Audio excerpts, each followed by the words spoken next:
I am a person who has a very hard time managing my emotions. I have a hard time understanding emotions even within myself. I'll know if I'm feeling negatively or positively, but I won't understand what exactly it is that I'm feeling. So if I get annoyed at something, I'll understand that I'm annoyed, but I won't understand what triggered it. Last night, I had a mental breakdown. My frustration bar just becomes too high. I can no longer handle it. And I'll just start frustrated crying. Like, I'm not even sad, so if you see me, you're gonna see me like weeping, like that, but you're gonna think I'm sad. I'm not. Like, I'm literally just like mad, like I'm frustrated. This used to happen to me a lot as a little kid. However, this used to be a much more common occurrence for me than it is now.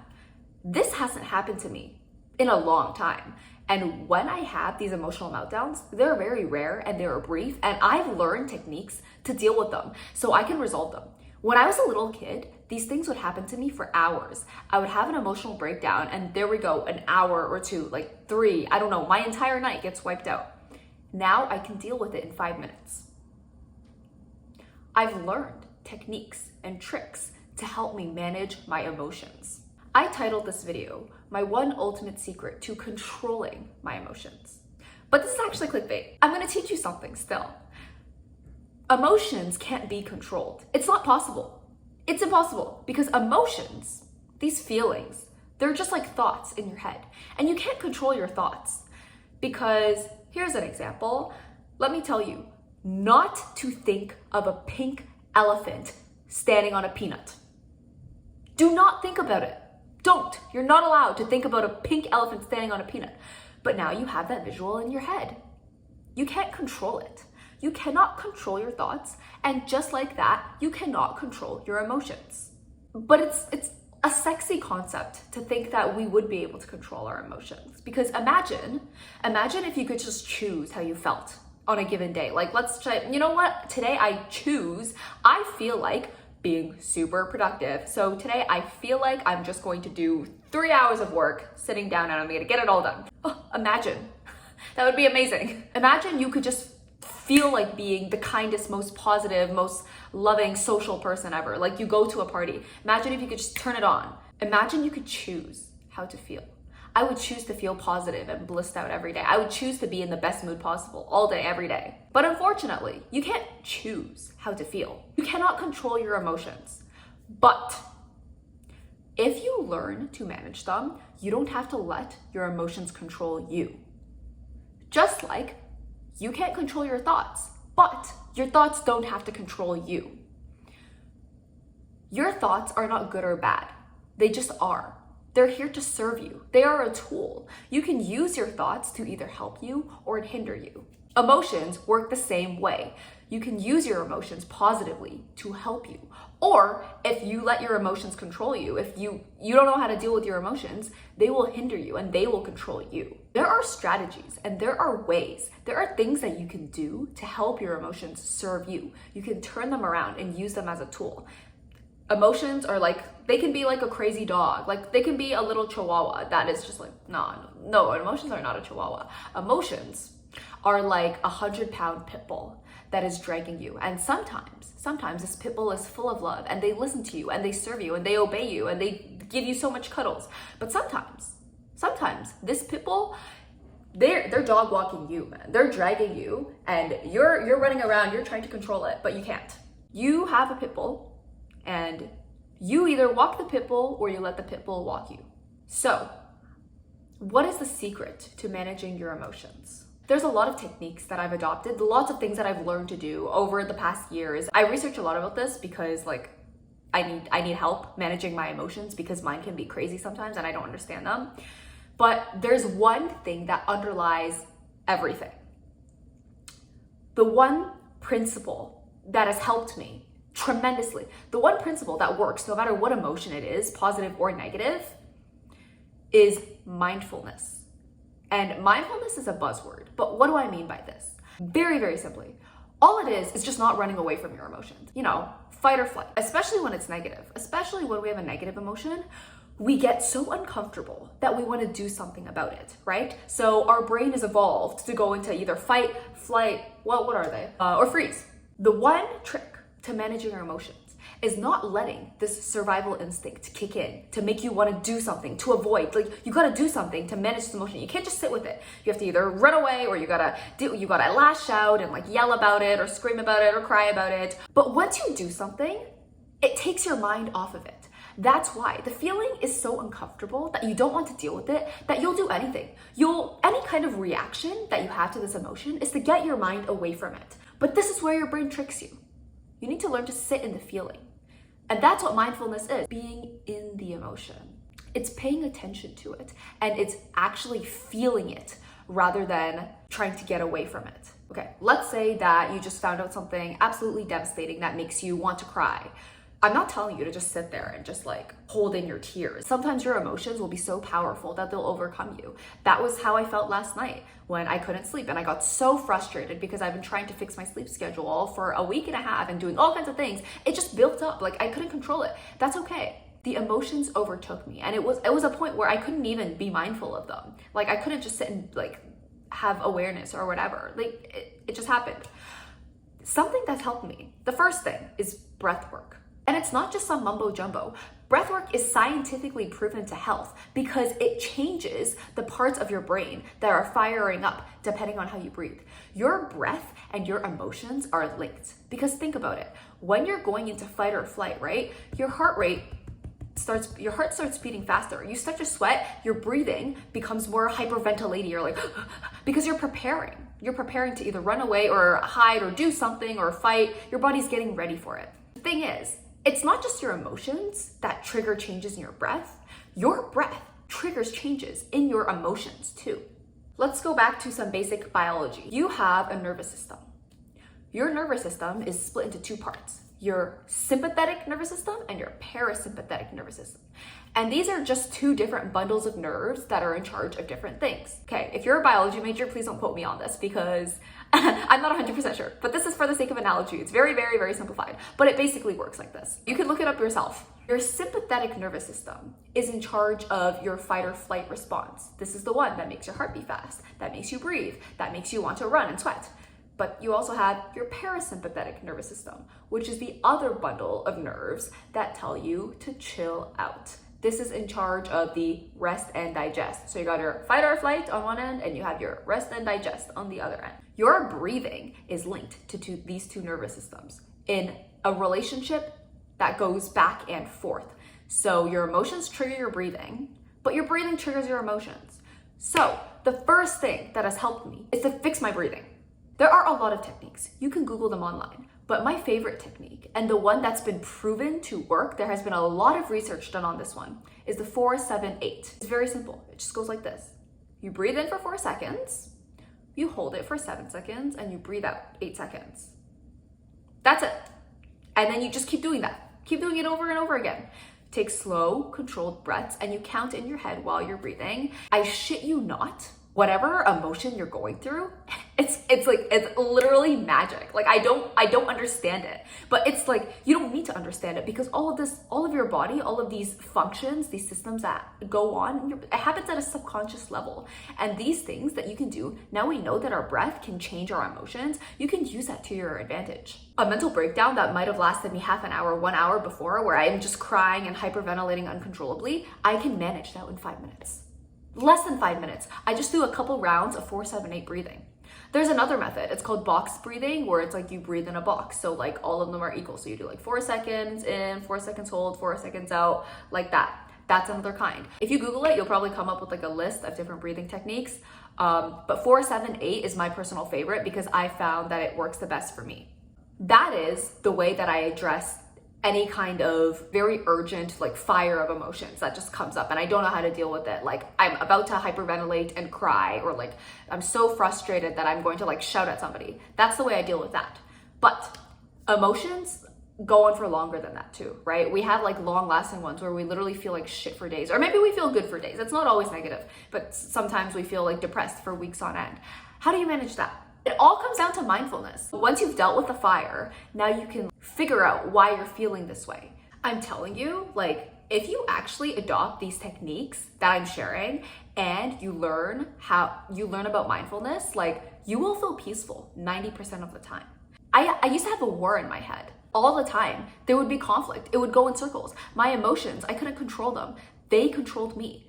But through continued mindfulness about every single negative emotion that I have, when it comes up, I deal with it, I address it, and I've learned to put out my fires. I am peaceful 90% of the time. I'll have one crop up here and there, and then in 5 minutes, I can extinguish it. And my default state is peace. My default state is happiness. There's a saying, one of my life mentors, a guy that I study, his name is Naval Ravikant. He says that happiness is peace in motion, and peace is happiness at rest. It's just like you can convert one for the other. You don't have to live in chaos in your head. It doesn't have to be the default state, and it doesn't necessarily help you. The thing is, you might think that your internal conflict is helping you in some way, and that's the truth that you can't let go of. I used to think that my anger was necessary. I was a very defensive person. I still can catch myself getting defensive sometimes, but I thought that my anger served me because I needed to stand up for myself, because I thought it made me strong. But it's not true. Anger doesn't make you strong. It makes you seem strong on the surface. I thought anger was necessary, and that's why I wouldn't let myself be peaceful. These things are not true. You can learn what you have to learn from these negative emotions and live a peaceful life, having taken away your learnings, and be in peace. There's another breathwork exercise that I do, not when I'm going through a crazy meltdown fire, just every day. I like to wake up and do it in the morning for 10 minutes. It's called the Wim Hof meditation. Wim Hof is a super cool guy. He's known as the Iceman. The cool thing about him is that he can control his nervous system through his breath and sheer willpower. I don't know what it is, but that guy can do some crazy shit. Wim Hof climbed Mount Everest in shorts. Take that in. He didn't die. He says that hypothermia is a trick of the mind. If you can overcome that mental barrier, you can prevent yourself from getting hypothermia, which is kind of crazy. I don't know, exactly, there's some people who say that he has a brother who can do the same things and his brother doesn't do the same trainings as him, but there was a study done where Wim Hof, he was yo, I can prove it. I can prove that the trainings that I do actually work and I can replicate it. But they took a group of people. There were two groups, control group and non-control group. In the control group, they didn't really do anything. But in the group that followed Wim Hof's study, they did his breathwork, meditation type thing. And they had cold exposure, ice baths, cold showers. And the breathwork thing that he does is basically breathing exercise where you induce hyperventilation in yourself by breathing really fast and heavy and then holding your breath for a minute and a half. And you cycle that one. The group that did the breath work and cold exposure combination, after the couple weeks of training that they did, they sprayed a bacteria or virus up both of the group's noses. And the group that followed Wim Hof's studies got sick at a lower frequency than the control group. So it does something to your immune system. It stimulates your immune system. There's something it's very crazy how the mind, the body, your emotions, your subconscious, all of that stuff is linked. But yeah, for maintenance in the morning, I like to do cold showers too, but I also like to do this Wim Hof meditation, and you can find it on Google. It's you can find it on YouTube. I literally have it bookmarked on my thing. It's 10-minute Wim Hof meditation, and I just click on it, and I like to go outside and sit in the park. It's only 10 minutes in the morning, and it feels so good to do. I enjoy doing it, so I look forward to it. Sometimes I get busy, I make excuses, but it's I feel with these kind of things, it's just habit, and how do you get yourself to do something over and over again? It's habit, but your habit has to feel good, if it feels bad in your head, you're oh, I don't want to do it, I don't want to wake up and do this, you're not going to do it. But if it feels good, you're going to do it. So when I do my Wim Hof meditations in the morning, it clears my mind. And I've realized that the quality of thoughts that I have are higher, because when we're stuck in distraction cycles over and over again, it's mindless. You don't have to think. If you're scrolling on Instagram, your mind is constantly being bombarded with this new stimulus. And it's here you see a picture of Greece, and here you see a recipe, and here you see a cute dog. You don't have any mental space to think about your problems, things in your life that are causing your negative emotions, right? But when you have to just sit and do nothing and breathe, they come smacking you in the face, and you have to think about them.